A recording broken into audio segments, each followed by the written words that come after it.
Oui, je m'appelle Charles Sultan, je suis professeur d'endocrinologie pédiatrique au CHU de Montpellier et professeur à la faculté de médecine. Au-delà de l'endocrinologie pédiatrique, qui est l'axe fort du service, je me suis intéressé depuis un peu plus de 20 ans aux conséquences de la pollution chimique environnementale sur la santé de l'enfant. D'abord, les pesticides sont un peu particuliers dans leur mécanisme d'action car ils n'obéissent pas aux lois de la toxicologie commune, selon laquelle la dose fait le poison. Les pesticides agissent à des concentrations infinitésimales, si bien que cette information me donne l'opportunité de vous préciser que la dose minimale ou ce que les producteurs de pesticides appellent les résidus de pesticides est un leurre. Car même à des doses infinitésimales, les pesticides sont des poisons pour l'homme. La pollution par les pesticides est très particulière, car c'est une contamination insidieuse. C'est une contamination silencieuse.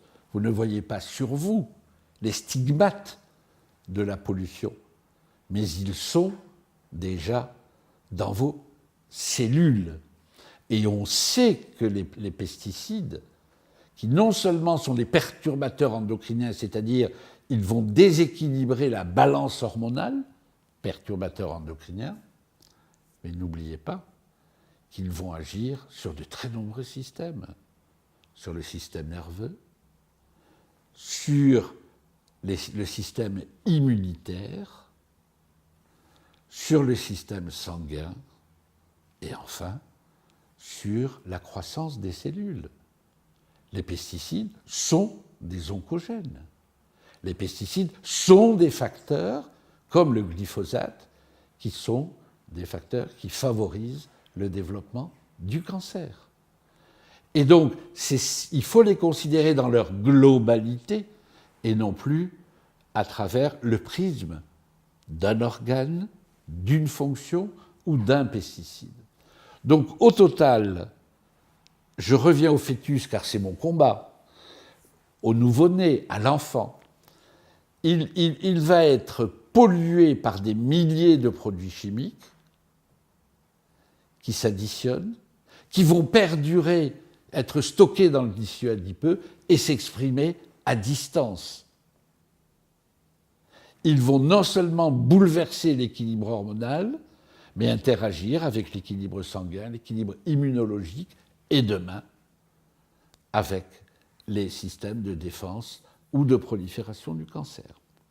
Donc, parler de crimes contre l'avenir, vous le comprenez bien, n'est pas un excès de langage, ce n'est pas un effet de manche, c'est une réalité.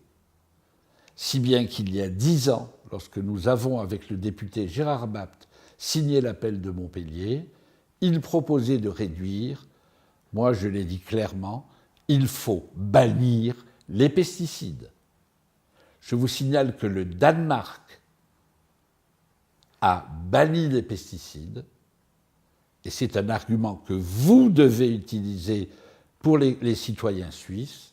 L'agriculture danoise est plus florissante que jamais en ayant supprimé les pesticides. Donc, que retenir des pesticides? Ce sont des poisons pour l'homme, pour le fœtus, pour le développement, pour l'équilibre psychologique. Ce sont des poisons parce qu'ils vont perdurer et se révéler à distance. Ce sont des poisons parce qu'ils vont obérer l'avenir des générations futures. Et ce sont des poisons parce qu'ils favorisent indiscutablement le développement de cancer.